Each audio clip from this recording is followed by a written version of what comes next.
얘기가 있었고요.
안녕하세요, 이원재입니다. 8월 28일 수요일 이원재 끝내주는 경제 라이브 시작하겠습니다. 아침에 좀 선선해졌더라고요. 드디어 40일 만에 서울의 폭염 열대야가 끝난 건지, 그래, 와야 할 일은 반드시 오죠. 계절은 반드시 가고 오고, 닭의 모가지를 비틀어도 새벽은 온다, 뭐 이런 얘기가 있는 것처럼. 그렇지만 내년에는 조금이라도 기후위기가 완화돼서 조금 더 시원한 여름을 보낼 수 있으면 좋겠습니다. 최근에 서울의 한 고등학교에서 있었던 일 말씀드릴게요. 학생들 사이에서 문자가 퍼졌어요. 무슨 내용이냐? 근처 4개 고등학교에서 남학생 5명이 친구 여학생 10명의 사진을 누구 특정해서, 남학생도 누구 특정해서 딥페이크를 제작해서 공유하고 있다. 이런 문자 내용이에요. 아는 사람 얼굴 가져다가 음란물 딥페이크로 만들어서 AI로 만든 거죠. 그리고 지인 능욕이라고 그러면서 공유했다. 이런 얘기인데요. 우리나라 지도에 이게 만만치 않은 일인 게 딥페이크 피해 학교를 표시한 지도가 지금 공유되고 있어요. 근데 그 지도에 보면 빨간색으로 점이 500개 이상 찍혀 있습니다. 전국에 500개 이상의 초, 중, 고, 대학교까지 거기서 이제 학생들이 이런 영상 또는 이미지를 공유하고 있다, 뭐 이런 얘기인데요. 논란의 중심에는 우리 끝내주는 경제에서 주로 많이 다루는 얘기가 있습니다. 테크놀로지 얘기예요. 텔레그램 얘기입니다. 텔레그램에서 이게 많이 공유되고 있잖아요. 근데 텔레그램은 보안을 철저히 한다면서 딥페이크 수사를 완전히 거부하고 있고요. 사실은 텔레그램이란 회사를 접촉하기도 수사기관에서는 거의 불가능하다고 합니다. 이 문제 때문에 프랑스에서는 텔레그램 창업자인 파벨 두로프, 이분이 체포되기도 했었습니다. 아주 최근의 일이에요. 사실은 근데 이게 동전의 양면이 있는 게요. 보안을 지킨다는 게 뭐냐면 러시아에서 텔레그램이 창업됐잖아요. 근데 러시아에서 반정부 인사들이 이걸 많이 사용을 했단 말이죠. 근데 정부에서 반정부 인사들 수사하려고 하니까 우린 프라이버시가 중요하다 그러면서 수사에 협조를 하질 않았어요. 그래서 보안을 지켜준 건데 동전의 양면이죠. 이게 또 범죄자들의 보안을 지켜주는데도 활용되게 된 상황인 거죠. 그래서 우리나라에서도 사실은 보안이 좀 필요한 야권 정치인들이나 또는 시민사회나 이런 데서 많이 이용하기 시작하면서 이게 확산되기 시작된 거예요. 이런 문제 때문에 브라질이나 이란이나 인도네시아 이런 나라에서는 텔레그램 차단한다 이렇게 발표하기도 했고요. 우리나라에서도 규제론이 이제 곧 나올 것 같습니다. 윤석열 대통령이 딥페이크 엄단하라 이렇게 지시를 했고요. 여기에 대해서 사실은 이재명 민주당 대표, 한동훈 국민의힘 대표 다 똑같이 한 목소리를 냈어요. 엄단해야 한다. 근데 또 이준석 개혁신당 대표는 다른 목소리를 또 냈습니다. 뭐라고 했냐면 이거 논란이 과장됐다. 그리고 텔레그램 규제 섣불리 하면 안 된다. 이거 어쨌든 기술적인 문제인데 이게 함부로 할 일이 아니다. 이렇게 얘기를 해서 또 반론을 펼치기도 했습니다. 여러분들 어떻게 생각하세요? 소통의 자유를 지키는 게 중요할까요? 범죄에 사용되는 흉기는 일단 압수하고 금지를 해야 되는 걸까요? 미국에서 총기 규제 논란 벌어지는 것하고도 좀 이렇게 거울에 비춰진 것처럼 생각이 들고요. 좀 깊이 있게 고민해 봐야 될 주제인 것 같습니다. 테크놀로지와 개인의 자유와 범죄, 이 사이에서 우리 어디서 균형을 잡아야 될지 중요한 문제니까 같이 좀 고민해 보시면 좋겠습니다. 오늘 방송에서는 이종훈 스포츠 평론가하고 안세영 선수 얘기를 할 겁니다. 금메달 딴 뒤에 국가대표 선수 못하겠다. 그 이면에는 개인의 스폰서십, 후원 문제가 걸려 있고 이런 이야기들 한번 전해주셨는데 그 뒤에 어떻게 되고 있는지, 체육협회 어떻게 바뀌어야 되는지 이 이야기 뒷코너에서 할 예정이니까 끝까지 들어주시고요. 먼저 홍희경 서울신문 기자 모셔서 잡스 코너 진행하겠습니다. 홍희경 기자님 어서 오세요. 안녕하세요. 네. 오늘은 뜨거운 이슈를 가지고 오셨어요. 네. 네. 최근에 그 오세훈 서울시장이 필리핀 가사관리사 관련해서 또 나경원 또 유력한 이 여당 의원인데 의원하고 같이 세미나까지 열었더라고요. 그렇죠. 그러니까 두 분 다 서울시장은 9월 3일 날 이제 도입되는 필리핀에서 오신 외국인 가사 관리사 이 정책을 입안을 하셔서 실행까지 하신 거고, 나경원 의원님 같은 경우에는 작년에 저출산 고령인 부위원장을 하면서 이 문제를 좀 신경을 많이 썼잖아요. 그 두 분이 이제 등판을 하신 건데요. 네. 그런데 약간 모양은 조금 이상하다 싶은 게, 어쨌든 이 정책을 도입한 장본인들이 너무 비용이 비싸다, 이거를 과연 쓸 수 있을까, 이런 회의론을 아직 도입하자마자 지금 제기를 하셨어요. 그래서 아니 그럼 그 문제를 좀 해결하고 도입하셨으면 하실 방법은 없었나 했더니 정말로 난제는 난제였던 것 같습니다. 그래서 이게 지금 지자체나 아니면 요런 쪽에서만 할 수 있는 게 아니라, 국회에서만 할 수 있는 게 아니라 비자 문제가 얽혀 있어서 법무부와 고용부도 좀 들어와야 되고, 그리고 뭐 약간 정권 차원의 그 결단도 있어야 되고, 넓게 봐서는 이민 정책에 대한 우리의 좀 정책 프레임도 만들어야 되고, 이런 거더라고요. 그래서 어제 김문수 고용부 장관 후보자 같은 경우에는 지금 오세훈 시장께서 이분들, 그러니까 외국인 가사 관리사 분들만 최저임금을 좀 더 낮게 해서, 아니면은 각 가구에서 그 가정과 이렇게 사적 계약을 하는 방법으로 이 최저임금의 그 울타리를 좀 벗어날 수 있게 할 수 있겠느냐 하고 얘기하니까, 김문수 고용부 장관 후보자 같은 경우는 그것은 위헌 논란이 있다 하면서 좀 쳐내기도 하고 그런 상황입니다. 그러니까 오세훈 시장은 외국인 가사관리사의 최저임금을 좀 낮게 적용할 수 있도록 규제를 완화하자. 김문수 후보자는 그래도 고용노동부 장관이 될 뿐이니까 네. 그거는 안 된다, 위헌이다, 이렇게 뜨겁게 논쟁을 벌이고 있다는 거죠. 근데 제 기억으로는 최저임금을 지금 들어오는 분들은, 가사관리사 분들은 최저임금 적용 받기로 하고 들어오지 않았나요? 그 그렇습니다. 뉴스가 있었던 것 같아요. 그래서 저희가 최저임금 하면은 올해 최저임금이 시간당 9,860원인데요. 그래서 그렇게 하고, 그리고 이제 가사관리사 같은 경우에 작년에 한 달 동안에 이분들이 일을 하면은 얼마가 적정 임금이겠습니까? 라고 조사를 했을 때 한 100만 원에서 150만 원 정도가 나왔어요. 근데 시간당 9천, 그러니까 만 원이 안 되기 때문에 한 달 일을 하면 한 150만 원 정도에서 조금 150만 원, 200만 원 사이가 아닐까라고 생각을 했는데, 최저임금을 적용을 해서 딱 내놓은 금액을 봤더니 월 238만 원의 임금이 나가는 겁니다. 그럼 최저임금이 이 금액을 시간당 환산하면 13,700원이 돼요. 그러니까 저희가 생각하는 최저임금 시간당 9,860원보다 한 4,000원 정도가 비싸진 거죠. 그러네요. 예, 그래서 이 최저임금에 익숙하지 않았던 분들, 사용자가 아닌 경우는 최저임금이 이렇게 올라가는 그 구조를 몰랐기 때문에 238만 원이면 좀 비싸지 않나라는 생각이 좀 많이 확산이 되고 있는 것 지금 같습니다. 이용자가 238만 원을 물게 돼 있는 건가요? 그렇습니다. 그러면 뭐 상당히 비싸다고 느끼기는 하시겠네요. 네. 우리나라 중위소득이 어느 정도 되죠? 우리나라 지금 제가 조사했던 거, 중산층 가족 30대 여성의 중위소득이 320만 원이래요. 근데 이제 아이가 있는 가구로 생각을 하고 3인 가구로 치면 이게 한 400만 원이 조금 넘어가는 수준이에요. 그렇지만 그래도 한 사람의 월급에 뭐 한 3분의 1, 3분의 2 정도가 그대로 전이되는 거기 때문에 사실은 가정에서 생각하면 부담이 많이 큽니다. 그러니까 평균적으로 보면 여성이 일하러 나가려면 거의 월급의 상당 부분은 이 가사관리사한테 지출해야 맞습니다. 한다. 네. 뭐 이런 상황이네요. 그렇군요. 그러면은 지금 이 쟁점은 최저임금인 것 같은데, 네. 근데 그러면은 이 구조를 좀 설명을 해주시면 좋겠어요. 네. 왜 9천 얼마인 이 최저임금이 13,000원이 되는 건지. 이게요, 238만 원 하면은 저희 생각에는 지금 상당히 큰 금액인데요. 이거를 일하는 사람 입장에서 보면은요, 한국에서 한 달 동안 풀타임으로 일을 한 다음에 238만 원을 받는 걸로, 특히 되게 고되고 그리고 정형화되지 않은 일이라서 어렵잖아요. 보육이나 그러네요. 가사 관리는. 그런 일을 하고 238만 원을 받는 게 우리 시장 가격에 맞나라고 생각하면 사실은 낮은 금액이에요. 그렇죠. 내가 그 일을 한다고 생각하면. 맞습니다. 그러네요. 그러니까 네. 이게 보는 사람에 따라서 금액이 비싸 보이기도 하고 싸 보이기도 하고, 어떻게 보면은요, 우리가 이게 시장 가격이 좀 형성되지 않았다라고 볼 수 있는 면이 있어요. 그런데 그게 왜 그러냐면은요, 여기에는 가격 정책에서 돌아가는 메커니즘이 좀 있었습니다. 그래서 돌봄 노동 또는 가사 관리사 아니면은 육아 관리사 같은 경우에 가격이 삼중 구조로 되어 있습니다. 그래요? 네. 그럼 기존에 사용하시던 분들이 한국에서 일하시는 분들의 그 가격 구조가요, 보는 사람에 따라서 정말로 다른 가격을 지불하는 체제가 되어 있었더라고요. 어떻게 돼 있었나요? 이게요, 일단은 저희가 어제자로요, 그 돌봄 그 관리사분들을 이렇게 보내주시는 그 회사의 홈페이지에 가서 한번 가격을 봤습니다.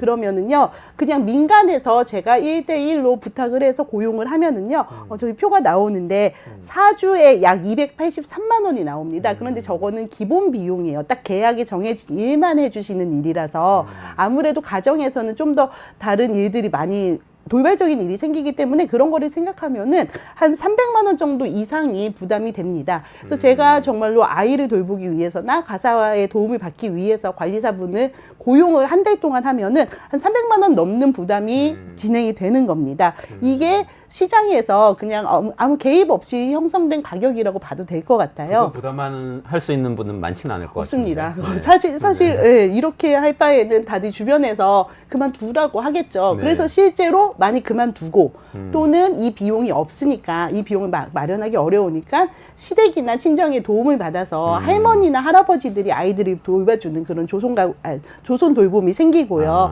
근데 그러다 보니까는 이래서 우리나라 여성분들의 경력 단절이 많이 된다고 생각하고 이 정책을 도입을 했는데 이 정책마저 한 달 238만 원이면 그렇게 싼 것 같진 않다라는 지금 여론에 다시 부딪히고 있는 겁니다. 원래 지원 정책이 좀 있지 않았어요, 근데? 네, 맞습니다. 그 부분 때문에 이 우리의 돌봄, 내국인 돌봄 시장의 가격이 여러 개로 구성이 됐었는데요. 아까 제가 3중이라고 했는데 지금 첫 번째 가격은 나왔잖아요. 네. 민간이 그냥 이렇게 서로 계약을 할 때는 300만 원 정도, 월 300만 원 정도의 가격입니다.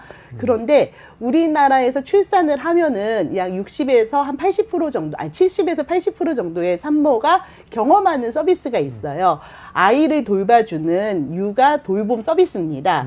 이거는 정부에서 바우처를 지급을 해서요. 정부 사업으로 하고요. 어떻게 되냐면은 보통은 저희가 신생아를 낳으면은 그 다음에 바로 산후조리원을 가잖아요. 그러니까 그 기간을 감안을 해서 신생아를 낳은 다음에 한 1년이나 2년 동안에 2주 동안 아이를 돌보는 그 관리사님을 집으로 보내주시는 서비스예요.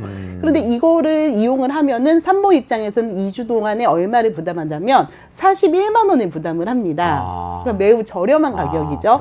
그런데 이 41만 원의 부담을 하는데 지자체 중에서 우리는 정말로 출산을 늘려야 된다라는 되게 의지가 강한 지자체에서는 여기서 추가 보조를 해줘요. 그렇게 되면은 거의 뭐 20만 원 아니면 거의 돈을 내지 않고서도 그 서비스를 이용하는 분들이 있습니다.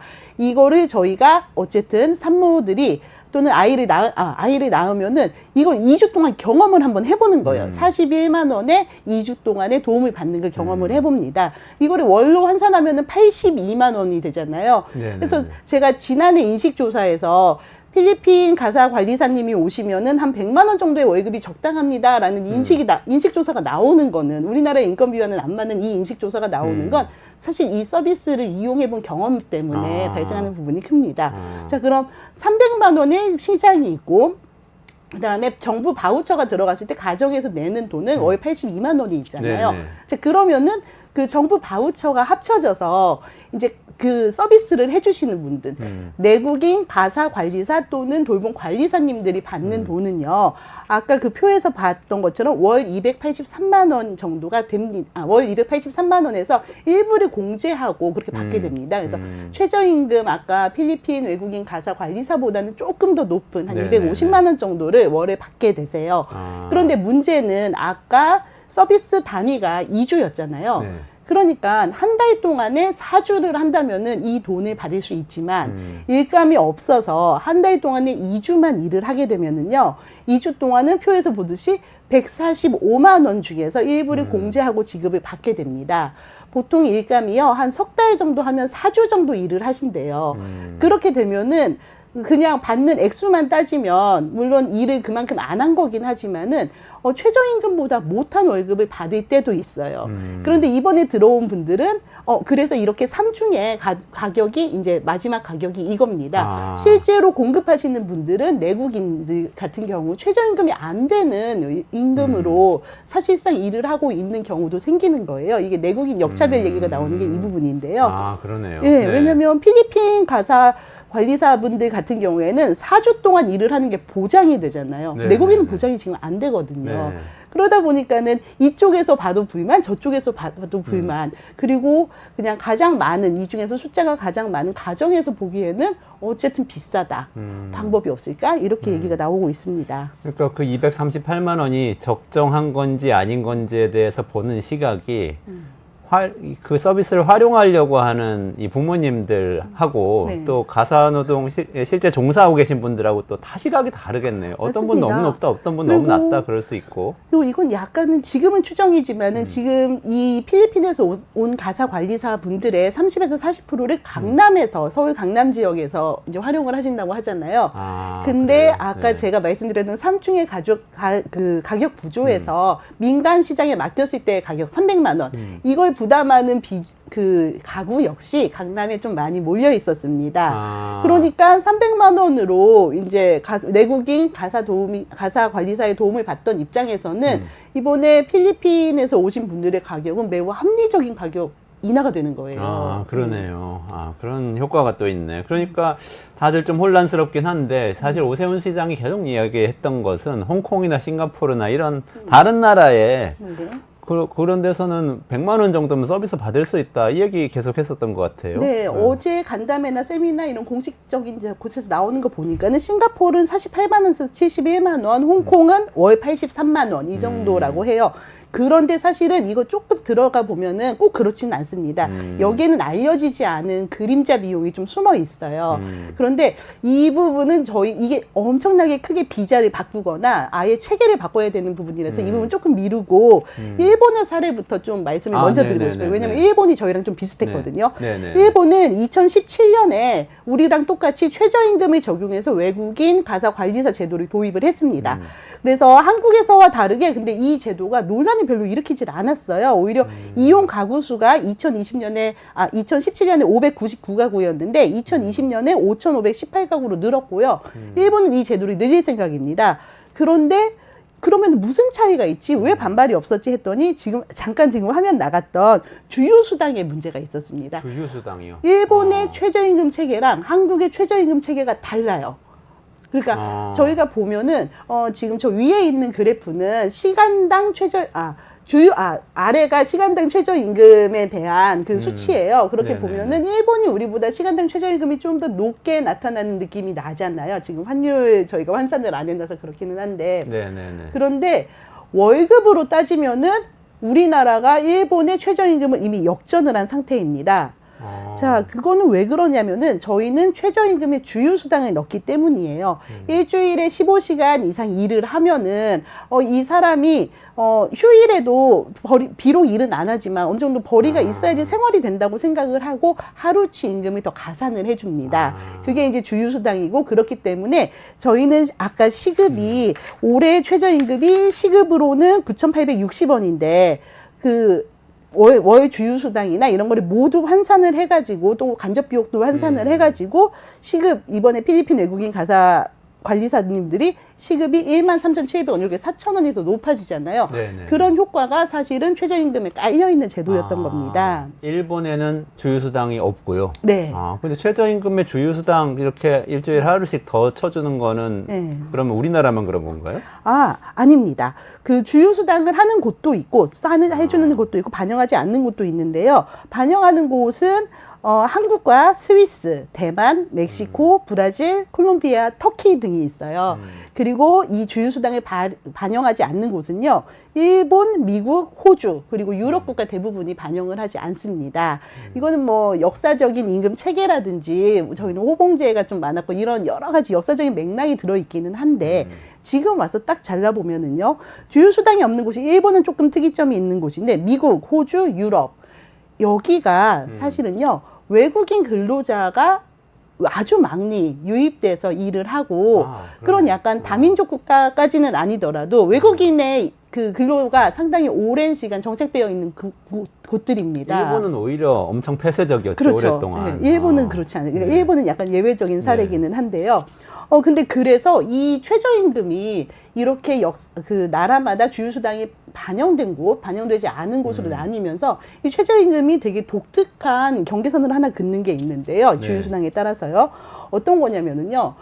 그러니까 이민자가 많은 나라에서 미국이나 호주, 유럽 같은 데서 최저임금이 적용되는 건 사실은 외국인 근로자들입니다. 내국인들은 거기서 장기적인 계획을 하고 집도 해야 되고 뭐 결혼도 할 가능성이 훨씬 높고 이런 식으로 생활 비용이 많이 들기 때문에 내국인은 그 돈으로 일을 안 해요. 최저임금으로요. 그거보다 높은 임금을 받아야 일한다는 거죠? 그래서 실질적인 임금이 위로 올라가 있는 거고요. 그러니까 내국인의 최저임금과 외국인의 최저임금이 실질적으로는 다르고 저희가 법상으로 하는 이런 최저임금 같은 경우 사회적 약속으로 하는 최저임금은 그 이민자가 많은 나라에서는 외국인 대상이 되는 겁니다. 그런데 일본이 왜 주휴수당을 안 넣는지 사실 그건 잘 모르겠는데 일본이 공교롭게도 주휴수당을 안 넣은 상태였기 때문에 최저임금대로 갖고 오더라도 이게 ILO나 이런 국제 규칙에도 하나도 어긋남이 없으면서도 일본 내국인들에게 가격이 분명히 싸다. 내국인이 하는 것보다는 분명히 임금이 적다라는 인식을 주게 된 겁니다. 근데 뭐 미국 같은 경우에는 예를 들어서 어디서 뭐 가게에서 서빙하고 이런 일들은 대부분 뭐 이주 노동자들이 한다. 이렇게 생각할 수 있지만 우리나라는 그렇지 않잖아요. 근데 이런 상황에서 우리 한국 사람도 서빙을 하고 외국인도 서빙을 하고 똑같이 일을 하는 가게에서 외국인만 최저임금을 다르게 적용할 수는 없잖아요. 만약에 똑같은 일을 한다면 똑같은 근로계약을 맺어야 되잖아요. 예, 맞습니다. 그래서 그 부분에 대해서 되게 문화적이고 비자나 그런 제도적인 얘기가 들어가요. 근데 약간 여기서 먼저 짚을 거는요. 우리나라는 그러면은 이 외국인과 내국인의 임금 격차를 어떻게 관리했는지를 많이 생각을 해본다면 외국인이 일할 수 있는 업종을 제한을 했습니다. 그러니까 우리나라는 폐쇄적으로 내국인 위주로 일을 하고 내국인이 일을 하지 않거나 일을 할 수 없는 곳에 외국인을 제한적으로 받아들이는 제도를 쭉 갖고 온 건데요. 그게 바로 고용허가제 그리고 이번에 필리핀 가사관리사님들이 올 때 든 E9 비자라고 하는데 그 비자입니다. 이게 20년 전에 설계된 제도인데 이게 그렇게 되면은 그때는 20년 전에는 이분들이 모두 오셔서 제조업이나 이런 쪽에 일을 하셨고 실제로도 지금은 서비스업이나 이런 쪽에서 외국인 인력이 되게 많이 필요함에도 불구하고 여전히 제조업이나 이런 쪽이 우선권이 아니라 그쪽만 거의 전속적으로 외국인이 일을 할 수 있도록 돼 있습니다. 그리고 외국인 가사 관리사 같은 경우가 이번에 그거를 허용을 조금 풀어주는 부분인데요. 그 제조업에 쓰던 제도를 그것도 한국 사람은 일하지 않는 분야에서 쓰던 그 제도를 여기에 가져오려고 하니까 제도적인 문제가 생긴 겁니다. 그런데 사실 좀 비인간적이잖아요. 그러니까 내국인과 외국인이 같은 일을 하는데 서로 다른 임금을 다르게 하는 거예요. 그래서 아까 다시 홍콩이나 싱가포르 이쪽으로 돌아가면은요, 여러 제도적인 문화적인 장치를 합니다. 이게 사용자 입장에서 보면은 그림자 비용을 발생을 시키는 경우라고 할 수가 있습니다. 그게 그림자 비용이라는 게 어떤 거예요? 그림자 비용 예를 들면 이런 거예요. 사실 홍콩이나 싱가포르 이게 역사가 되게 오래됐기 때문에 외국인 유입 역사가 오래됐기 때문에 그 특유의 제도가 있어요. 그래서 조금 신설된 제도인 두바이 쪽을 한번 보려고 합니다. 마침 제 절친이 요즘에 좀 두바이에 가서 살게 되면서 저도 이렇게 많이 정보를 접하게 됐는데요. 두바이 같은 경우에는요, 거기에는 인도, 그다음에 뭐 파키스탄, 그다음에 동남아 지역, 여기에서 이제 외국인 관리사들이 오시는데, 여기가 되게 산업화가 되어 있기 때문에 외국인 가사관리사, 그 다음에 내니라고 부르는 보모, 그 다음에 또 이제 다른 뭐 정원사면 정원사, 이런 식으로 업무가 매우 이렇게 세분화되어 있고요. 딱 그 역할만 할 수 있도록 일단 비자 제도가 설계가 돼 있어요. 그런데 이분들이 올 때 어떻게 오냐면은 이 사용하는 분과 면접을 봐가지고 그 사적 계약을 맺어서 오는데 사적 계약을 일단 맺을 때는 가정이 사용자가 되는 겁니다. 그래서 뭐 항공료를 비롯해서 의료보험이라든지 이런 거를 모두 부담할 뿐만 아니라요. 이분들이 오실 때 비자를 발급받고 오실 거잖아요. 그 비자를 발급받을 때 거기에 스폰서를 내는 그 비자 비용을 사용자가 부담을 해야 돼요. 그런데 이 비자 비용이 어느 정도냐면은요. 거기서 거주하는 분들 같은 경우에는 2년 동안에 한 300만 원에서 800만 원 정도가 됩니다. 그 거주의 여러 그거에 따라서.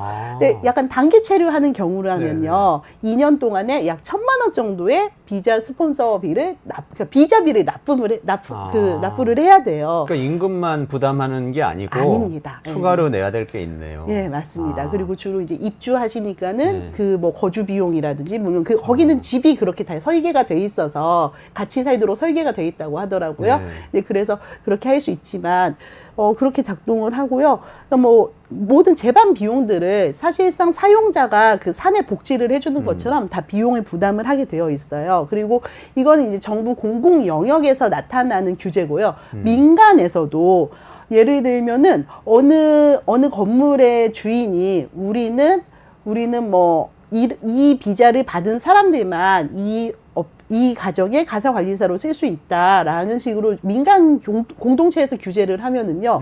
출입증 발급 같은 거를 할 때 거의 다 따져보는 겁니다. 아, 네. 민간에도 그런 게 네, 있어요? 민간에서도. 아. 그러니까 이게 상당히 되게 계약적으로 철저하게 관리가 되고 그 계약에 따르는 사용자의 부담 비용이 저희가 생각했던 것보다는 많은 거예요.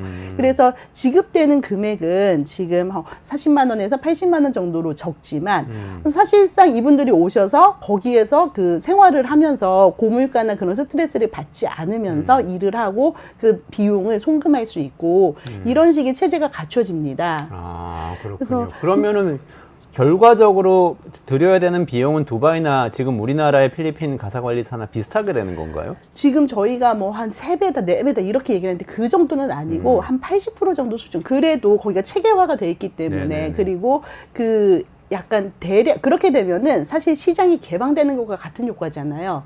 그렇기 때문에 되게 모집단이 커서 이게 시장이 커지기 때문에 시장이 커져서 생기는 가격 인하 효과라고 할까요?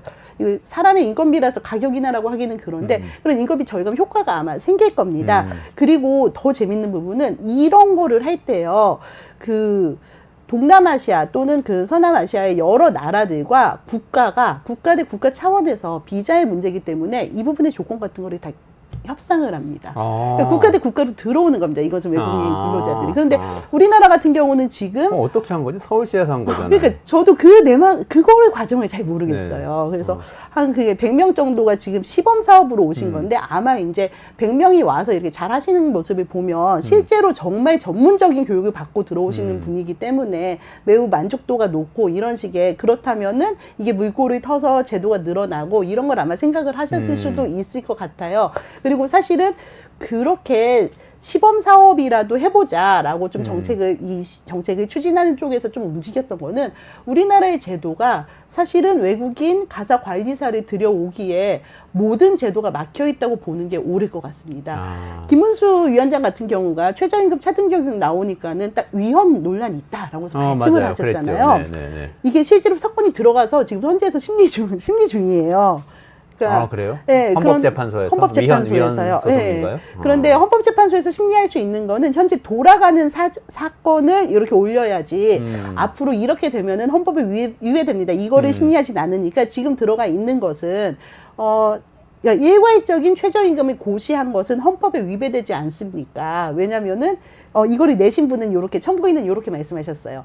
10억을 버는 사람도 최저임금을 적용을 하고 그 사용자가 적자가 나는데도 최저임금을 지불해야 하는 거는 평등하지 않습니다라고 했는데 이게 지금 심리를 진행 중이고 사실은 이 업종별 차등 적용에 대해서는 약간의 사회적인 좀 그러니까 사회적인 논의가 있었습니다. 그런데 지금 저희가 이거에 대해서 국회 입법처에서 보고서가 나오기도 했는데요. 헌재가 지금 결정을 내리기 전에 저희가 예단하는 거는 옳지 않지만 약간 법률가들은 이게 최저임금이 좀 낮게 어느 업종은 좀 낮게 해주는 것은 헌재가 좀 용인하진 않을 것 같다라는 의견이 많을 뿐만 아니라 그 이유는 뭐냐면은요 대부분의 최저임금 업종별로 다르게 최저임금을 적용하는 나라들이 그냥 딱 설정된 보편적인 최저임금보다 높이 줄 때, 예를 들어 뭐 IT라든지 고급 인력이 있는 곳에서는 외국 인력 유치나 이런 거를 위해서 높이 줄 때, 그때는 허용을 하지만 보편적인 최저임금에서 낮게 줄 때는 잘 허용을 하지 않는다. 이런 논리들이 있더라고요. 현실적으로도 당연히 그럴 것 같은데요. 있는 최저임금을 낮추면서 특정한 업종에 적용하려고 하면은 그게 네. 사회적으로 용인될 수는 없을 것 같아요. 그렇죠. 그리고 아까 두바이 말씀하셨는데 또 두바이는 외국인 노동자가 거주하는 사람들 중에 90% 가까이 된다고 하더라고요. 그러니까 맞습니다. 사실은 그 네. 나라는 일하는 사람들이 그렇죠. 전부 다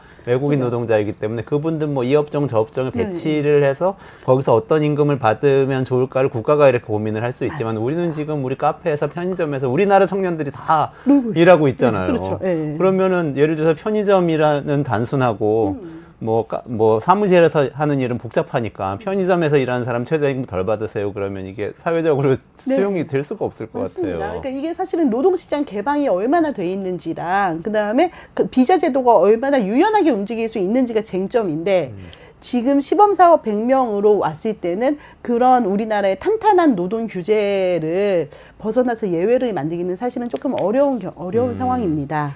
근데 오세훈 시장은 본인이 어쨌든 그 임금으로 모시고 온 거잖아요. 필리핀 가사관리사님. 네. 근데 또 세미나에서는 더 낮춰야 된다고 얘기를 하잖아요. 이게 그렇죠. 어떻게 된 거죠? 모셔올 때 이거를 저도 해결하고 모셔왔어야 되는 거 아닌가? 그 부분이 조금 미스테리라고 생각을 해요. 이게 왜냐면은 그거는 정말로 국가 대 국가가 이렇게 협상을 해가지고 오는 거거든요. 근데 네네네. 100명 같은 지금 오세훈 시장께서 들여오신 방법은 기존 제도 그대로 그 틀을 유지하면서 이나인 제도로 어쨌든 했고요. 그러니까 네네. 이나인 비자. 이나인 비자, 이나인 비자로 들여오셨고 그리고 100명이니까 약간 예외적인 부분으로 약간 안테나 정책처럼 좀 쓴 부분이 파일럿 정책처럼 쓴 부분이 있는 것 같아요. 그래서 그리고 여기는 시장이시고 또 저쪽은 국가적인 비자는 국가의 사무기 때문에 그런 협상이 있었는지 아니면은 그냥 약간 임의적으로 한 건지 그 부분은 잘 모르겠습니다. 그러니까 좀 어쨌든 간에 이건 조심스러운 일이네요. 굉장히 네. 조심스러운 일이고 오세훈 시장이 제대로 협상했는지는 더 취재해가지고 좀 파고들어 주시면 그렇죠. 좋겠네요. 그리고 사실은 그 전에 이 정부가 처음에 들어설 때 이민청을 만들겠다고 엄청나게 많이 얘기를 했어요. 맞아요. 속 들어갔잖아요. 한동훈 대표가 많이 얘기했었는데. 네, 그래서 이민청을 할 때 사실 이민청에서 어떤 논의를 많이 했냐면은 뭐 AI도 뜨고 그다음에 첨단 기술도 뜨고 반도체도 중요한데 우리나라에 우수 인력이 안 온다. 이분들이 유치할 수 있는 여러 가지 뭐 월급에 락을 푼다든지 그런 부분에 많이 논의했는데요. 사실은 우리나라에서 필요했던 부분은 이 부분이었어요. 이민청이 이 부분을 풀었어야 되는데 이 부분 논의를 안 하니까요. 사실은 외국에서 고급 인력 오시는 거를 지금 각 정부 부처마다 정말 너무너무 원하고 있는데 안 오시거든요. 그러니까 안 오시는 사람을 오게 할 수는 없는 거잖아요. 비자 정책의 기본이. 필리핀 외국인 관리사 같은 경우에는 우리나라 되게 오고 싶어 하는 그 공급이 충분히 있어요. 고급에 대한 희망이 있는데 그 부분은 저희가 정책에서 보지 않고 되게 엉뚱한 곳을 하다가 지금 이민청까지 좌초되는 약간 그런 분위기여서 조금 안타까운 부분이 있습니다. 준비를 좀 했어야 우리나라로 되는데. 오려는 외국인 노동자들은 지금 사실은 굉장히 많죠. 우리나라가 임금 수준 높은 편이고 그런데 그렇죠. 이건 고민을 해야 되겠네요. 우리나라가 지금의 독일이나 미국이나 이런 나라처럼 예를 들면 서비스 업종에 카페, 식당, 뭐 가사 도우미 이런 서비스 업종에 외국인들이 다 들어와서 일하는 것 같은 그리고 그들이 최저임금 받는 노동자가 되고 한국 사람들은 다른 일자리를 구해야 하고 이런 상황으로 갈 건지 그렇습니다. 아닐 건지 이거 우리 좀 고민을 해봐야 되겠네요. 그러니까 외국인 관리사에서 이번에 좀 보여지는 게 저희가 외국인 노동 정책에서 사실상 정책이 20년 전 정책 그대로 갖고 있지 전무하다라는 부분이 하나가 있고요. 이거는 시간 조금 더 여유 네네네. 주시면은 한다면은요. 사실은 돌봄 노동에 대해서 아까 노동 임금 3중 구조라고 했는데요. 가격이 이렇게 되면은요, 그 산업은 저는 무너진다고 보거든요. 왜냐면은 나는 이렇게 일해가지고 뭐 한 180만 원을 받았는데 저 사람은 어떻게 해서 230만 원이 받았다?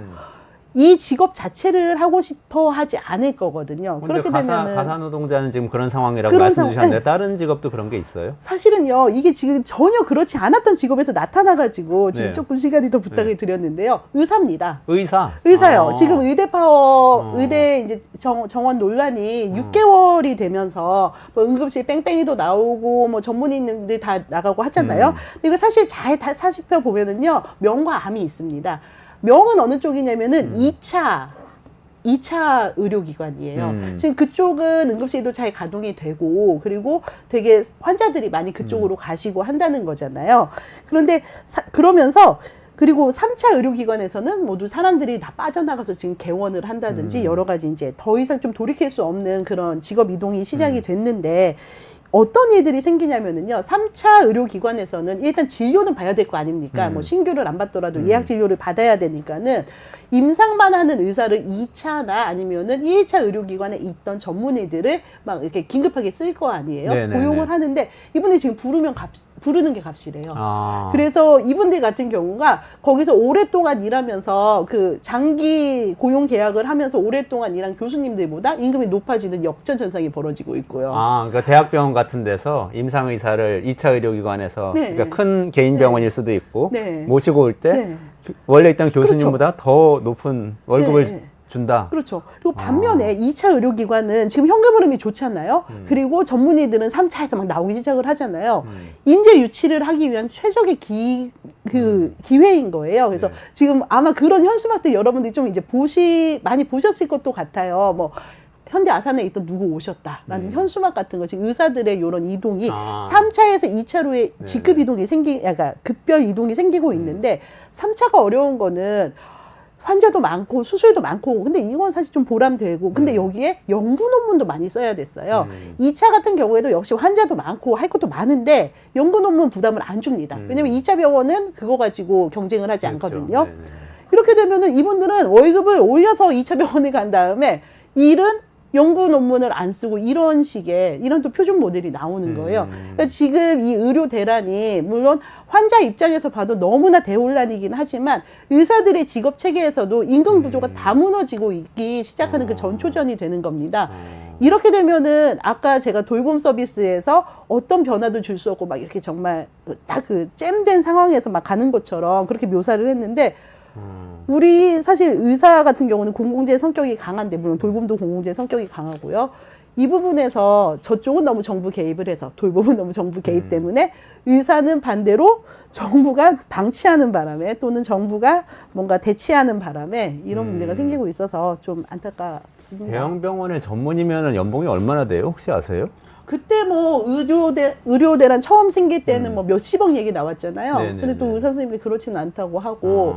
근데 저희가 막 생각할 수 있는, 그러니까 삼성 임원보다는 좀 낮은 걸로는 알고 있습니다. 그때 통계에 나왔던 거는 뭐 일반적으로 평균적으로 뭐 3억 원, 3억이라는 정도 얘기도 있죠. 있고 네. 그랬었는데 지금 그거보다 더 주고 지금- 모셔온다는 얘기잖아요. 그렇죠. 네. 서로 모셔오는데 일은 줄어들고. 점점점 반대의 더 경우도 생기고. 임금은 올라가고, 근데 한번 높여놓으면 또 내려가기는 어려울 거예요. 네. 이것도 좀 이번에 의료 대란 사태가 정리되면서 우리나라 의료 체계가 어디로 갈지 진짜 그것도 중요한 문제네요. 필리핀 뭐 외국인 그 가사 관리사 이분들 임금 체계도 문제지만 우리나라 의사들 임금 체계도 정말 문제가 점점 더 커지고 있다. 누구 네. 덕분에요. 두 가지 이야기 잘 들었습니다. 네, 홍희경 기자님하고 같이 말씀 나눴고요. 조금만 기다리시면 이종훈 스포츠 평론가하고 최근에 논란이 됐던 안세영 배드민턴 국가대표 사건 이후에 그 뒤에 어떻게 지금 스포츠계가 대응하고 정리하고 있는지 그 이야기 전해드리도록 하겠습니다. 홍희경 기자님 감사합니다. 감사합니다. 네, 수고하셨습니다.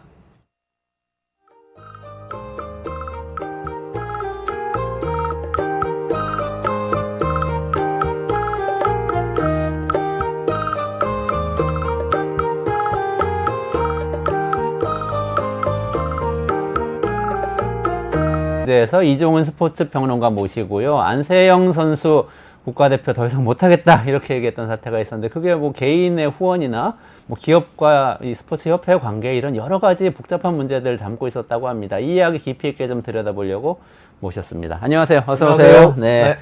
아니 본론으로 들어가기 전에 네. 저 최근에 일본에서 이 고교야구 네네. 한국계 고등학교가 1등했던 소식에 네.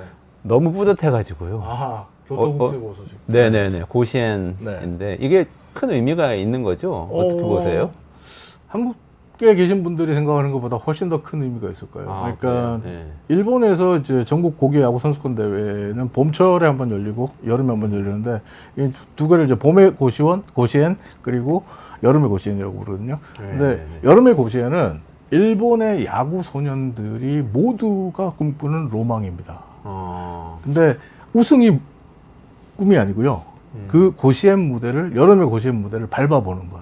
그 자체만으로도 청춘의 뜨거움이 뭐 느껴지는 그런 상징과 같은 곳이거든요. 그런 곳에서 한국계 민족학교인 교토국제고가 우승을 차지했다. 근데 또 하나 이제 우리가 주목해야 되는 것은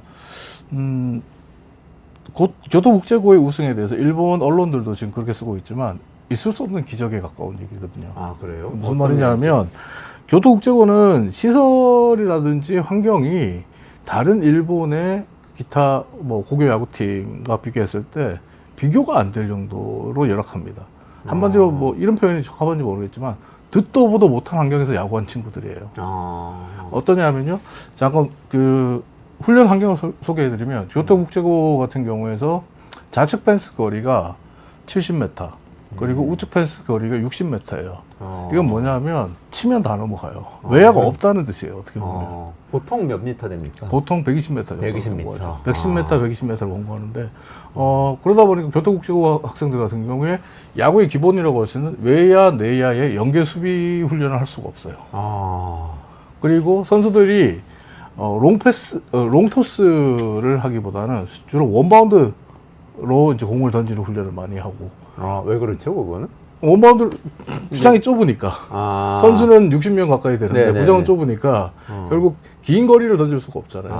그러니까 원바운드로 공을 던지는 연습을 하게 되고 또 혹은 러닝스로 그러니까 달리면서 뛰면서 공을 던지는 훈련들을 많이 해요. 그러니까 수비를 그렇게 하게 되고 또 타격 같은 경우에 이번 고시엔 대회에서도 여름의 고시엔에서 교토국제고는 본선에서 홈런을 하나도 기록하지 못했는데 이게 훈련 환경과 관계된 부분이거든요. 무슨 말이냐 하면 60m, 70m 펜스를 갖고 있다 보니까 공을 사실은 선수들이 좀 큰 타구를 날리기 위해서 큰 스윙을 가져간다든지 아니면 그 외야 플라이볼을 만드는 플라이볼 혁명이라고 해서 플라이볼을 만들어내는 어퍼 스윙 형태의 스윙을 가져가게 되면 다 담장을 넘어가요. 그렇겠네요. 근데 그 담장 바깥에는 주차장이 있어요. 남의 차를 손상시킬 수 있어요. 그래요? 그러니까 선수들에게 어퍼 스윙이나 홈런을 칠 수 있는 큰 스윙을 하지 말라고 얘기를 하고 낮고 강한 타구를 만드는 쪽으로 훈련을 할 수밖에 없는 거예요. 그게 타구를 그러니까 그렇게 만들어내는 훈련을 계속 반복하다 보니까 고시엔 본선에서 홈런 하나 기록하지 못하고 우승을 차지했거든요. 홈런 하나도 안 치고 홈런 우승한 하나도 거예요? 없었어요. 팀 홈런이 하나도 없는 팀이고 게다가 공도 올해 초에 이제 기아 타이거즈가 일본 전지훈련 끝나고 좀 괜찮은 훈련 연습공을 모아서 보내준 덕분에 한 1000여 개 정도를 보내준 덕분에 올해는 좀 공에 대한 고민이 없었지만 작년까지만 해도 낡고 오래된 공들이 워낙 많고 그 새로 살 돈이 없어서 비닐 테이프로 공을 감아가지고 훈련해 왔던 팀이거든요. 아니 근데 이런 팀이 어떻게 우승을 차지했어요. 어떻게 우승을 할 수 일본 있었지? 고교 야구 선수들 모두가 선망하고 동경하는 여름의 고시엔 무대에서 우승을 차지했어요. 이거 뭐 피하고 관련된 겁니까? 한국 민족의 뭔가가 또 있는 고시엔 건가요? 같은 경우에서 그러니까 그 전통이 고시엔 본선에 진출한 팀 두 팀 학교의 교과를 먼저 선창을 하고 그 경기를 시작합니다. 네. 그리고 끝난 다음에 승리한 팀의 그 교과를 또 불러주거든요. 근데 이 장면은 고시엔을 그 전 경기를 생중계하는 일본 국영방송인 NHK를 통해서 일본 전역에 방송이 되거든요. 근데 교토국제고의 교과는 한국어입니다.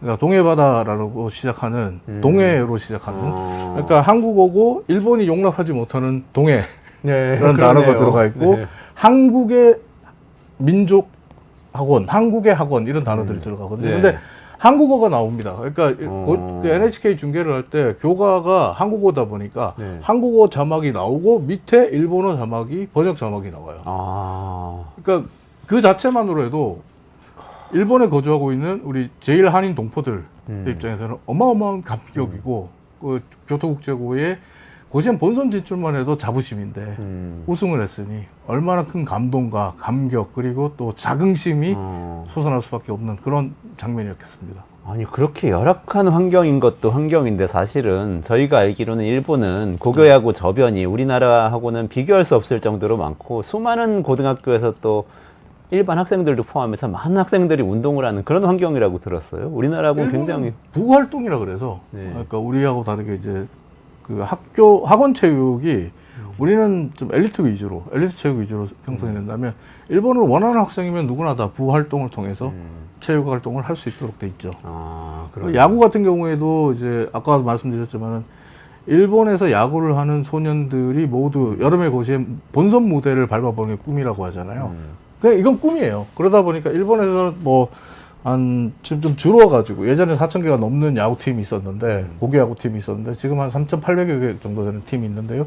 이 줄어든 팀이 있지만 일본에서 야구를 하고 있는 고등학생들은 그냥 꿈이 고시엔 무대를 밟아보는 거예요. 그리고 이후에 꼭 야구 선수, 프로야구 선수가 진로의 목적이 되진 않아요. 근데 우리 같은 경우에는 차이가 뭐냐면 우리는 야구를 시작하는 순간부터 프로가 목표고 꿈이고 오직 유일한 성공의 방법이죠. 근데 일본 같은 경우는 그렇지가 않습니다. 일본은 선수층이 워낙 많다 보니까 그럴 수도 있지만 일본에서 고시엔 무대를 밟은 그 선수들도 인터뷰를 통해서 나의 청춘, 나의 여름, 내가 좋아했던 야구는 오늘로서 끝이다.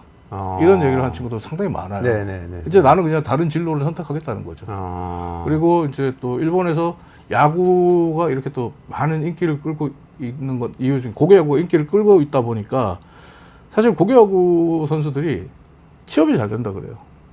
아, 야구 선수들이요? 네. 일반 기업의 취업이. 일본 같은 경우 왜냐하면 고교야구 선수들은 특히 이제 규율이라든지 예의 범절이라든지 단체 생활이라든지 이런데 굉장히 훈련이 잘 되어 있다는 평가가 일본 내에 있어요. 그러니까 면접 심사에서 굉장히 좋은 점수를 받게 네네네. 되고 또 작은 중소기업들 같은 경우는 워낙 거기에 대표이사를 비롯한 임원들이 야구 팬들이 많아서 우선적으로 선호를 한다고 합니다. 그러다 보니까 고교생들이 야구부 활동을 하나의 뭐 이런 표현은 좀 그렇지만 우리를 따지면 좋은 스펙 쌓기, 내 청춘의 좋은 경험과 좋은 스펙을 만들 수 있다라고 생각하는 친구들도 많고 또 일본에서 야구를 한 친구들은 꼭 프로의 무대에 도전하기보다 실업 야구에 도전하는 친구들도 상당히 많거든요. 네. 실업 무대에 도전해서 거기서 선수로서 안정적인 수입을 가지고 선수 생활을 이어가다가 내가 좋아하는 선수 생활을 이어가다가 한 30대 후반이나 40대 초반이 되면 그 회사에 정직원으로 또 다닐 수 있어요. 정년까지 다닐 수 있으니까. 그럼 또 대리 과장 이렇게 그렇죠. 승진하면서 네, 과거에 우리 실업 야구팀도 그랬죠. 그랬죠. 그런 형태의 인프라들이 갖춰져 있기 때문에 우리와 달리 우리는 한 가지 길밖에 없잖아요. 네네네. 야구를 선택하게 되면 한 가지 길밖에 없지만 일본은 여러 가지 길이 있기 때문에 고시엔 무대를 동경하지만 그것이 인생의 끝은 아니다. 이렇게 볼 수 있죠. 아니 뭐 우리나라 다른 분야하고도 다 관련이 있는 것 같네요. 우리나라는 어쨌든 고등학교에서는 대학을 좋은 대학을 가가지고 네. 대학 중에서도 뭐 법대든 의대든 이런 데를 가가지고 변호사가 되고 또는 의사가 되고 이래야만 성공하는 걸로 치고 나머지는 뭐 지방대 다른 전공들은 그냥 나머지는 다 그저 그런 인생이야. 그럼 한 방향으로 모든 친구들이 다 달려가는데 네. 이게 뭔가 미러링 같아요. 일본에서는 우리나라에서는 스포츠도 엘리트 스포츠를 그 네. 방향으로 계속 가고 일본은 그렇지 않다고 말씀 주신 거. 그렇죠. 일본 같은 경우에는 어떻게 보면 그 부활동을 열심히 할 수 있고 그다음에 학원 체육이 발전할 수 있는 배경이 학원 체육이 정말 말 그대로 학원 체육이거든요. 근데 우리는 학원 체육이라고 이름만 갖고 있지 실제로 엘리트 스포츠 선수 육성 과정에 있단 말이죠. 그렇죠. 그러니까 전혀 출발점부터 걔가 다른 거죠. 그러네요. 그러니까 고시엔에 본선에 진출하거나 또 뭐 준우승하고 우승하고 이런 팀의 선수들도 프로 가는 비슷한 선수들 몇 건가요? 없어요. 프로를 안 가는 거. 프로를 거예요? 갈 수 있는 선수들도 그렇게 많지가 않고 그러니까 일본 프로야구에 진출한 선수들은 정말 드물고 수만 명의 선수 중에 겨우 뭐 수십 명? 100명이 될까 말까 하는 선수들이 가는데 그런 목표를 잡지 않죠. 오히려 일본의 고등학생들 같은 경우, 고등학생 야구부 선수들 같은 경우는 오히려 처음부터 여름에 고시엔 대회가 끝나면 자신의 진로를 어떻게 하겠다라고 생각하고 있는 친구들이 상당히 많다 그래요. 그 다음에 이제 네. 또 대학을 가든지 취업을 그러다 하든지 보니까 해야 되니까. 오히려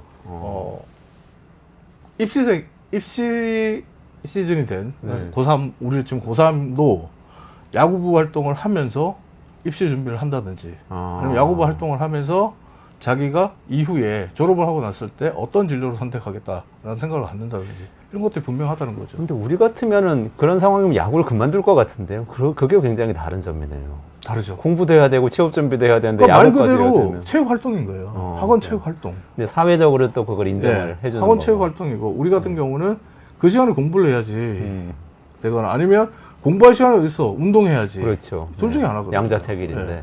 그 말씀 듣고 보니까 고시엔에서 우승한 그 한국계 학생들 교토국제고죠. 네. 더 대단해 보이네요. 그걸 엄청나요. 통해서 뭔가 개인의 성취를 이루려는 게 아니잖아요. 그냥 게다가 야구를. 교토국제구는 야구 부원이 한 60명 정도 되거든요. 네. 근데 일본의 고교 야구 팀들 그리고 또 여름에 고시엔 본선을 노리는 팀들 같은 경우는 야구 부원이 한 200명 가까이 됩니다, 보통.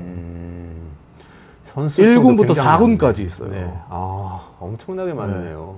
그런 상황이기 때문에 교토국제고 같은 경우 선수층도 상당히 얇고 그 다음에 교토국제고는 솔직히 말해서 일본에서 내노라 하는 실력 있는 중학교 선수들이 오는 데는 아니에요. 아, 그런 선수들은 딴 학교를 가죠. 교토국제고 같은 작은 학교에 오지 않죠. 열악한 환경에 있는 학교에 오지 않죠. 네, 네. 그래서 어떻게 보면 교토국제고는 교토에서 야구를 했지만 어디 갈 데가 없는 친구들이 처음에 이제 그 학교를 진학했었고 고시엔 본선 무대를 밟기 시작하면서 조금 환경이 나아졌지만 여전히 다른 그 고등학교들처럼 초엘리트들이 모이는 학교는 아니에요.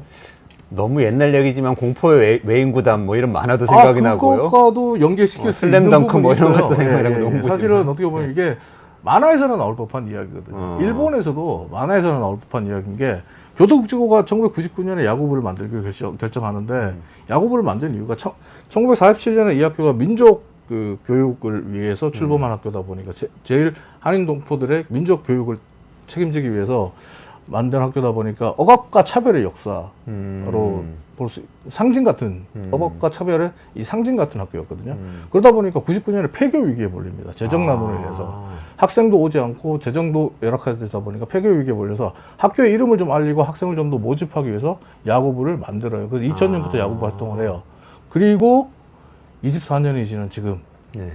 일본 최고의 무대라고 하는 여름의 고시엔 우승팀이 된 거예요. 야, 그건 만화 스토리예요.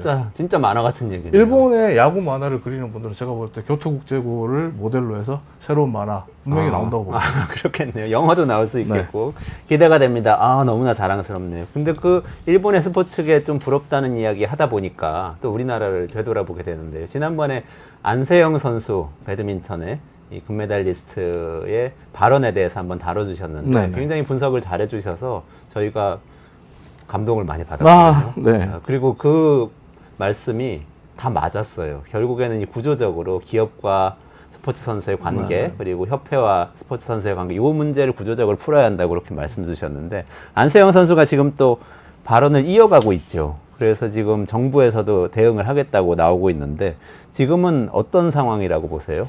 지금 뭐 안세영 선수의 발언에 대해서 윤석열 대통령도 힘을 실어주는 발언을 했고 낡고 오래된 관행으로 해서 선수가 피해보는 일이 없어야 된다는 취지의 발언을 했었고 그리고 정치권도 여야 할 것 없이 안세영 선수와 비공개 만남 혹은 통화를 통해서 안세영 선수에게 힘을 실어주는 모습이거든요. 그러니까 안세영 선수 문제가 이제는 어떻게 보면 우리 한국 스포츠계 전반의 문제로 확대돼 가는 분위기고 정치권까지 나서서 이 문제를 고쳐야 한다라고 이야기를 하고 있는 상태고요. 문화체육관광부 같은 경우는 대한배드민턴협회에 대한 감사에 이미 돌입을 했었고 어제 국회에서 유인천 문체부 장관이 보고를 할 때 9월 내로 감사 일정을 모두 끝마치겠다라고 이야기를 하고 있는 상태거든요. 그러다 보니까 감사 일정이 끝나기 전에 어떻게 보면 그 대한배드민턴협회가 변화된 모습이 나오지 않을까 하는 기대감이 솔솔 피어올랐어요. 근데 어제 대한배드민턴협회 김택규 회장이 코리안컵 대회에서 목포에서 열렸는데 이 코리안컵 대회에서 다소 좀 뭐랄까요 폭탄 발언이라고 할까요? 네. 그러니까 안세영 선수의 이런 발언에 대해서 자기는 다 뜯어 고쳐야 된다고 생각한다. 이런 발언을 했거든요. 그 안세영 발언을 지지하는 얘기를 했다는 지지한 거죠. 지지하고 9세대의 간습들, 악습들은 다 없애야 된다. 안세영 선수가 오죽했으면, 오죽하니 맺혔으면 금메달 따고 나서 이런 얘기를 했겠냐. 다 고칠 거다. 이렇게 얘기를 했거든요. 조금 저는 당황스러웠던 게 갑자기 왜? 이런 생각이 들거든요. 대통령 발언이 있어서 그런 왜냐하면 대한배드민턴협회장이 안세영 선수 발언이 나온 지 거의 20일이 되도록 가만히 있다가 오히려 배드민턴협회는 안세영 선수하고 진실 공방을 했잖아요. 그랬죠. 네네. 지원해줬네, 안 했네, 우리는 다 해줄 거 다 해줬네, 그리고 안세영 선수의 요구가 지나치네, 이런 식의 반박을 해왔잖아요. 안세영 선수가 원하는 대로 개인 후원을 풀어주면 우리는 앞으로 뭐 대한배드민턴협회의 국가대표 운영이 상당히 어려움이 생길 수밖에 없다. 안 된다는 식으로 이제 이야기도 해왔고. 근데 그때까지 가만히 계시던 분이 어제 갑자기 나는 전혀 몰랐다. 그 이사들이 뭐 눈과 귀를 가렸다. 뭐 그러니까 이런 얘기 엘리트 선수 출신의 그 협회 임원들이 있고 또 지금 김태규 회장을 비롯한 생활체육계, 생활체육으로 배드민턴을 해왔던 분들이 또 협회 임원으로 절반 정도 차지하거든요. 근데 네. 이제 그 모든 잘못을 갑자기 엘리트 선수 출신 임원들이 자신의 눈과 귀를 가려서 이런 상황들을 몰랐다. 이런 구세대 악습이 있는지 몰랐다라고 얘기를 한 거란 말이에요. 그러면서 본인 스스로 뭐 셀프 디스도 하시더라고요. 무능한 회장의 눈과 귀를 가렸다.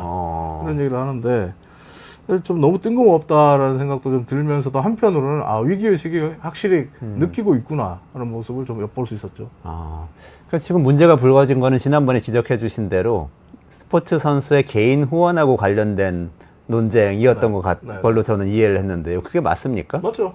실질적으로 전에도 말씀을 드렸지만 배드민턴 대회 같은 경우는 국제 배드민턴 대회는 개인 자격으로 출전할 수 있는 대회예요. 근데 우리나라는 그 대한배드민턴협회 규정상 국가대표로 여자 선수 같은 경우 만 27세 혹은 7년 이상 활동해야만 국제대회에 나갈 수 있는 자격이 주어집니다. 그러니까 안세영 선수 입장에서 보면 지금 국가대표의 타이틀을 달지 않는 이상 국제대회에 나갈 수 없는 거죠. 근데 실제 국제 배드민턴 대회는 국제적으로 열리는 배드민턴 대회는 세계 랭킹 1위가 출전하겠다 그러면 어서 오세요거든요. 근데 이걸 막아놓고 있는 거고 또 하나가 이제 그 개인 후원 문제인데 개인 후원 문제는 배드민턴 협회의 예산의 가장 큰 비중을 차지하는 부분이 용품사와의 스폰 계약인데 이 스폰 계약이 큰 비중을 차지하고 거액의 금액이 올 수 있는 이유는 국가대표 선수들이 다른 개별적인 후원 계약을 할 수 없도록 제한하고 있기 때문에 가능한 거거든요. 근데 이제 만약에 안세영 선수가 원하는 스폰서 계약을 풀어주게 되면 대한배드민턴 협회와 계약하려는 용품사는 앞으로 그만한 돈을 낼 가치가 있다고 생각할까요? 없다고 생각할까요? 없겠죠. 없다고 생각하겠죠. 안세영 선수라든지 이런 스타 플레이어들과 계약을 하려고 하겠죠. 그러다 보니까 협회의 예산이 크게 흔들릴 수밖에 없고 한마디로 말하면 지금까지 대한배드민턴 협회의 그 재정을 책임져 오던 비즈니스 모델이 뿌리부터 흔들리는 거라 받아들일 수 없다는 입장이었는데 이것도 어제 뭐 바꾸겠다라고 김태규 회장이 얘기를 하고 있는 상황이기 때문에 좀 기대를 해봐야 될 것 같아요. 그걸 딱 짚어서 바꾸겠다고 개인 스폰서 허용하겠다 그런 건가요? 그런 얘기를 하면서 이제 다 했어요. 나이 제한 문제라든지 개인 후원 문제라든지 이런 것들 다 바꿔야 된다라고 얘기를 하면서 그 다음에 사족을 붙였어요.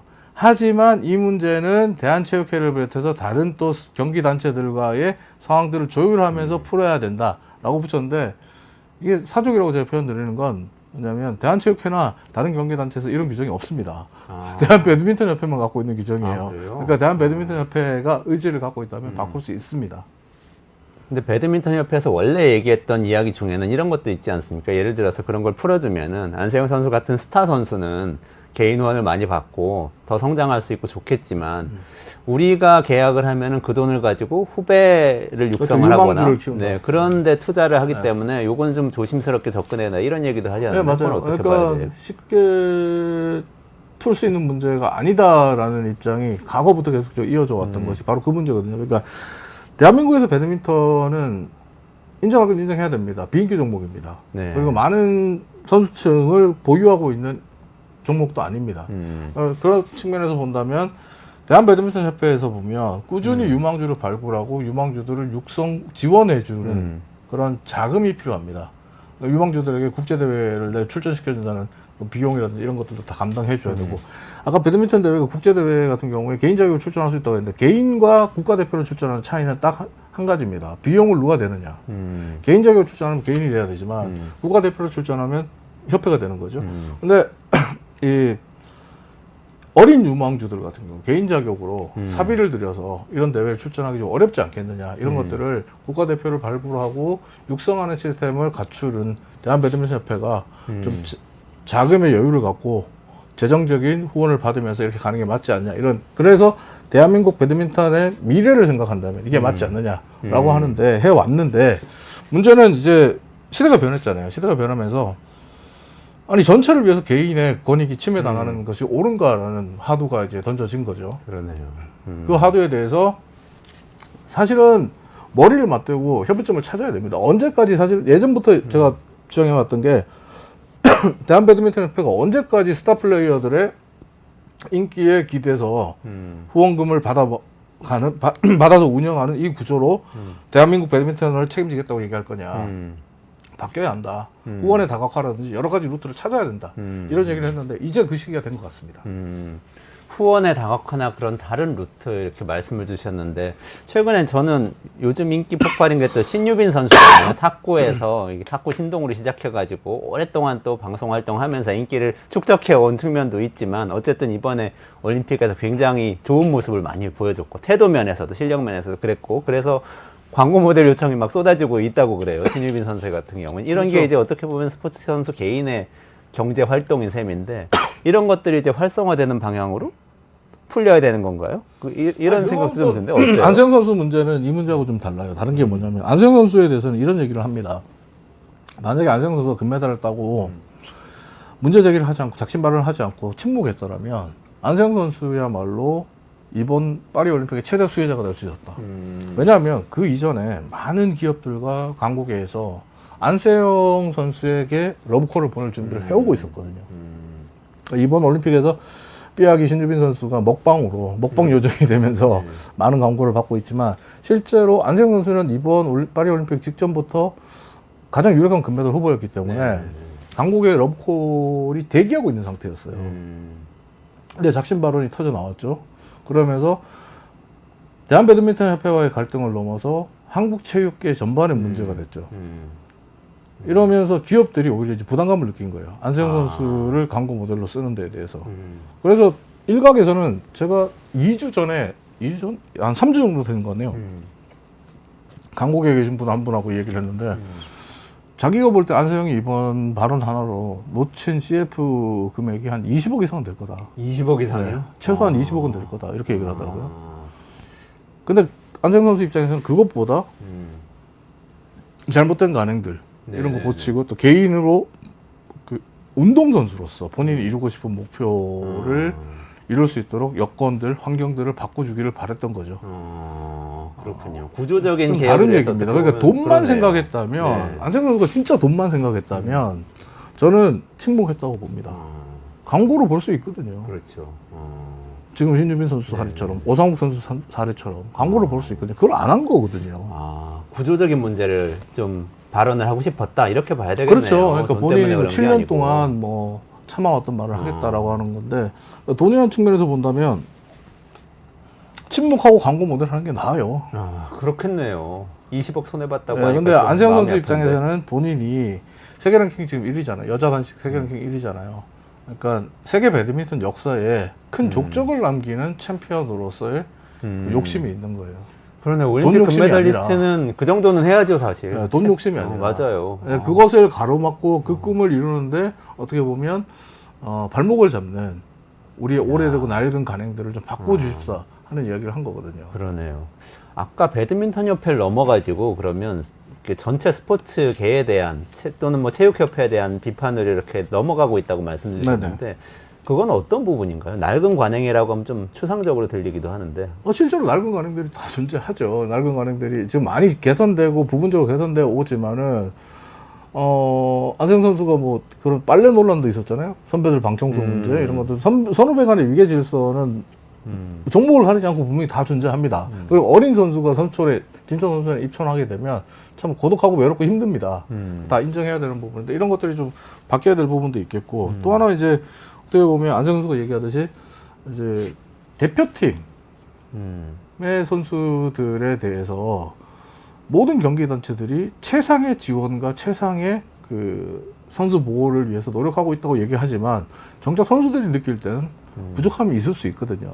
이런 것들을 뭐 분명히 짚고 넘어갈 필요가 있고 또 하나 이제 뭐 좀 낡고 오래된 관행이라기보다는 이거는 어른들의 낡은 마인드라고 할 수 있는데 이기영 대한체육회장이 지난 항저우 아시안 게임 이후에 그때 아시안 게임 우리 성적이 좀 부진하니까 해법으로 제시한 게 해병대 캠프였단 말이에요. 해병대 캠프. 국가대표 선수들을 해병대에 다 입촌시키겠다. 정신교육을 통해서 원팀 정신과 그 팀 코리아 정신을 강화해서 파리올림픽에서 좋은 성적을 내겠다. 어떠세요? 들으실 때 이게 정말 우리 그 해법이 될 것 같아요? 전혀 안 대한민국 되죠. 스포츠 그게 발전에? 말이 됩니까? 이거는. 근데 이걸 대한체육회장이 얘기한 거예요. 대한민국 체육계의 가장 수장이라고 하시는 분이 얘기한 거란 말이에요. 그리고 파리올림픽도 해병대 캠프 덕분에 우리가 이렇게 기대 이상 성과를 얻었다라고 주장하시는 분이 체육회 수장으로 계세요. 네. 그냥 어떻게 그런 생각이 계속 재생산될 수 있을까요? 지금 근데 이런 것들이 어떻게 보면 바뀌어야 될 모습들이죠. 네. 근데 이 생각을 이경 회장이 바꾸지 않으면 네. 다음 아시안 게임이나 다음 그 올림픽이나 혹은 뭐 이제 국가대표 선수들이 새로 발탁될 때마다 해병대부터 보내는 이걸 계속 반복할 수도 있잖아요. 그렇게 질타가 쏟아지고 여론이 나빴음에도 불구하고 이번 파리올림픽에서도 그게 성과라고 주장하시는데요. 선수들은 지금 인공지능 시대에 전 세계를 누비면서 살고 있는데 스포츠 협회의 수장이라는 분은 해병대 캠프를 주장하시는 그렇죠. 정식 웃지 교육을 못할 얘기하고. 일이에요. 그 누가 그런 얘기 하더라고요. 해병대도 지금 원팀이 아니다. 최상병 문제 때문에. 근데 무슨 해병대 가서 원팀 정신을 배우냐. 아, 또 아이고 깨알 이런 같은 얘기인데, 수사. 이런 얘기를 하시던데. 날카로운 촌철 뭐, 살인이네요. 어쨌든 그런 걸 떠나서 지금 그 체육계의 또 하나의 문제점으로 지적해야 될 게 뭐냐면 지금 주무부처가 문화체육관광부거든요. 네네네. 그러니까 대한체육회는 문체부 밑에 있는 그리고 문체부 밑에 이제 협회들이 있죠. 각종 협회들이 있죠. 근데 이제 지금 대한체육회 같은 경우에 문체부 감독기관이고 주무부처라고 할 수 있는 문체부의 통제에서 벗어나고자 하거든요. 근데 그 벗어나고자 하는 이유가 이규영 회장의 삼선 연임을 위해서예요. 아, 그게 어떻게 연결돼 있나요? 그러니까 삼선 연임을 위해서라는 게 뭐냐면 체육회 회장의 그 삼선 연임을 할 수 없도록 문체부가 규정을 해놨거든요. 삼선 연임은 지나치다라고 네네네. 해서 그리고 그러니까 불가피하게 연임을 해야 될 삼선 이상을 연임해야 될 경우에는 스포츠 공정위를 통해서 예외상을 인정받으면 가능하다 이렇게 만들어놨는데 대한체육회가 우리 그거 받아들일 수 없어라고 하면서 정관을 바꿔버려요. 삼선 연임을 할 수 있도록. 근데 이거를 문체부는 당연히 승인해줄 수 없어라고 한 거죠. 그러니까 싸우고 있는데 그 갈등들이 뭐 계속적으로 지금 이어져 오고 폭발하고 있는 상태거든요. 그러다 보니까 뭐 어제 문체부에서 그 국회에서 현안 질의할 때 문체부 현안 질의를 할 때 윤전 장관이 어쩌다 대한체육회가 이렇게 괴물이 된지 모르겠다 이런 한탄까지 할 정도가 됐는데 이면을 들여다보면 전부 다 이 이규영 회장의 3선 연임을 위한 대한체육회의 투쟁이라고 할까요? 그런데 이게 주무부처인 문체부를 치고받고 하는 게 납득이 안 되죠. 대한체육회 회장을 하면 좋습니까? 좋죠. 대한민국 스포츠 뭐가 대통령인데. 아까 뭐 배드민턴 협회 같은 경우에는 거액의 이제 그 스폰서 계약도 맺고 그런 부분 있을 것 같아요. 체육회도 그런 것들이 있는 건가요? 체육회장은 굉장히 좋습니다. 대한체육회장은 심지어 그 국가올림픽위원회 수장이 되기 때문에 IOC 위원 당연직 IOC 위원이 된단 말이에요. IOC 위원은 국가 원수급 대우를 받습니다. 그러네요. 해외에 가셔서도 굉장한 의전을 받고. 네. 그리고 뭐 대한민국 국내에서는 스포츠 대통령, 해외에 가면 국내 스포츠 대통령으로서의 스포츠 외교 활동을 할 수 있는 엄청난 자리죠. 그런 자리인 건 맞지만 본인의 그 삼선을 위해서 체육회 전체를 끌고 들어가서 함께 문체부와 갈등을 빚고 싸우자. 이게 옳은지는 잘 모르겠습니다. 그러다 보니까 자꾸 대한체육회가 이런 모습을 보이니까 대한축구협회 정몽규 회장도 지금 사선 연임하겠다고 나서는 거 아닙니까? 아, 그렇죠. 지금 어떤 상황이죠? 축구협회는 지난번에 홍명보 감독관으로 굉장히 논란이 윤천 있었는데. 문체부 장관의 입장은 확고합니다. 사선 연임 꿈도 꾸지 마라. 안 된다예요. 어렵다. 말하는 거예요. 근데 이제 정몽규 회장은 본인이 사선 출마를 하겠다라고 공개적으로 말한 적은 없지만 모든 행보는 다 출마를 위한 행보를 하고 있어요. 그 문체부에서 안 된다, 어렵다라고 하는데도 출마 행보 다 한다는 거예요. 그러니까 이기영 회장이랑 똑같아요, 둘이. 아, 그렇군요. 그러니까 그만큼 이 자리를 놓기가 싫다는 거죠. 대한축구협회는 대한체육회 산하에 있는 우리나라 체육회 관련된 기관과 연맹, 협회 중에 가장 최고의 뭐랄까요, 자금력 그리고 최고의 인기를 구가하는 단체인데 이런 단체의 수장 자리를 놓기 싫어서 계속 이런 행보를 보인다. 많이 실망스럽죠. 그러네요.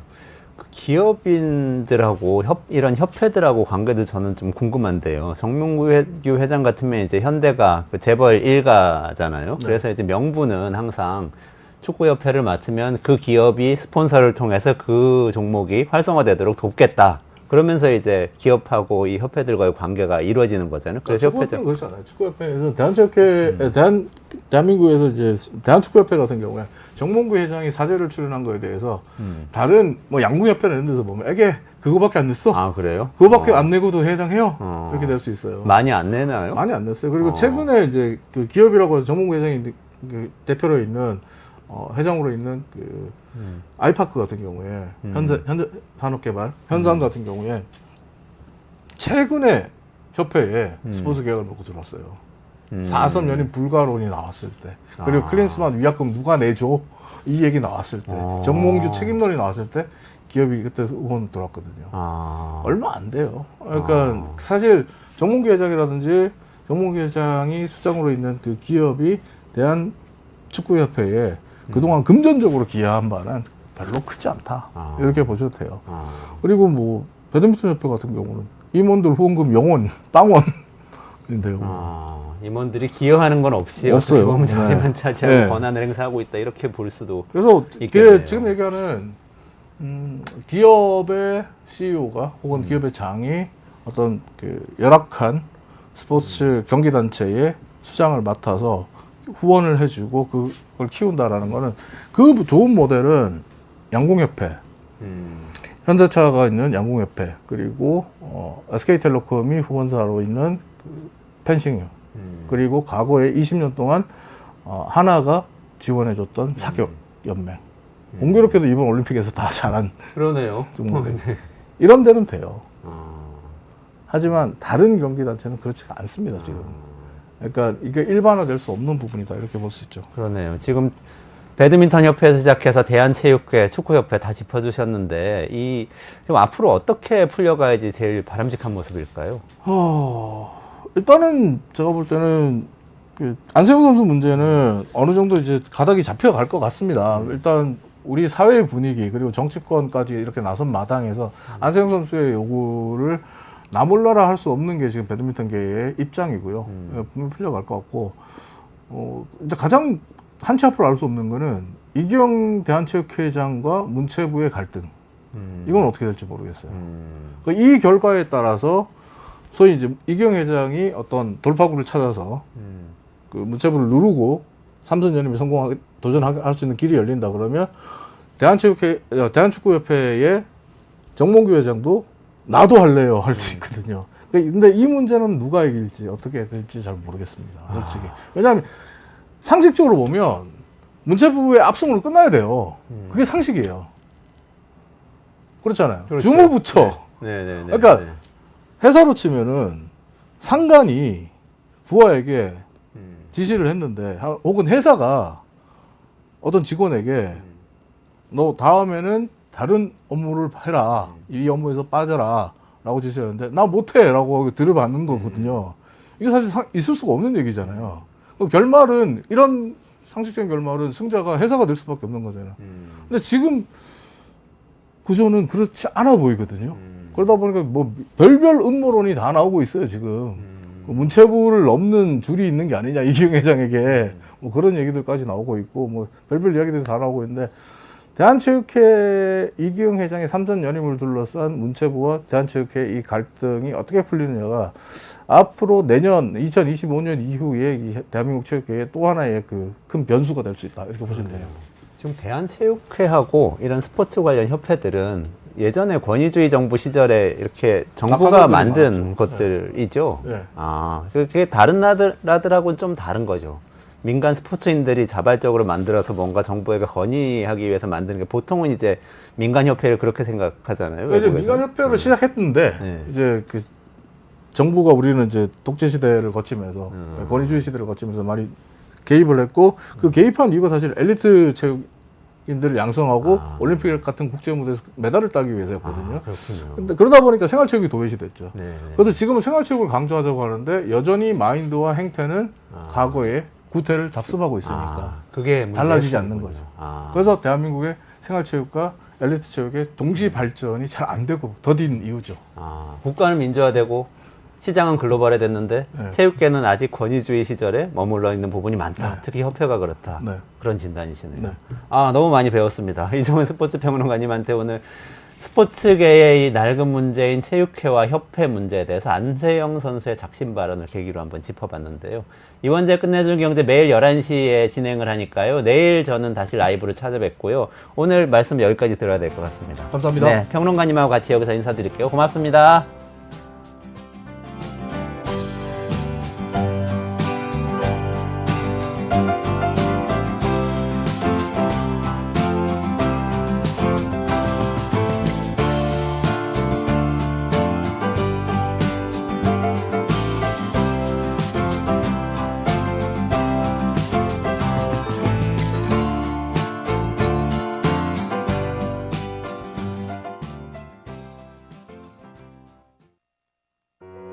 우리 아이 재단에서 뜻을 함께할 정기 후원자분들을 기다립니다.